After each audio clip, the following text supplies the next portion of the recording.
এখন রয়েছে আমি ইউকেতে, আর আগের দিনই ল্যান্ড করেছিল ফ্লাইট আমাদের। সে একটা বিশাল কাহিনী, সেটাও পরে শেয়ার করব। এখন যাচ্ছি নিশা লোকালে, আমাদের এই ফ্ল্যাট পিছনে যে দেখছো ওটাই হলো আমাদের ফ্ল্যাট। ওই অ্যাপার্টমেন্টের মধ্যে একটা ঘর হচ্ছে আমাদের। তো এখন যাচ্ছি নিশা লোকাল, আমাদের বাড়ির নিচেই রয়েছে। সেখান থেকে ওই আদা, দুধ, ডিম এগুলো সব কেনাকাটা করব। আমার বর তো রান্নাবান্না সব করেই রেখেছিল। এসে একদম ভাত, হেক মাছের ঝোল, ভাত, তারপরে আরেকটা কি বানিয়েছিল, দই বেগুন। দারুণ খাওয়া দাওয়া করলাম কালকে।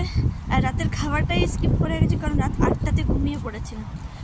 ঘুমিয়েছি আর সকালে উঠেছি, মানে রাতে কোনো খাওয়া দাওয়ার সিনই ছিল না, এতটা টায়ার্ড ছিলাম। তো এখন যাচ্ছি নিশা লোকাল, ওখান থেকে আমি যত দুধ চা খাই তার জন্য চা পাতা তো নিয়ে এসছি আমি, আদা, দুধ এসব এখন কেনাকাটা করব। চলো দেখতে থাকো।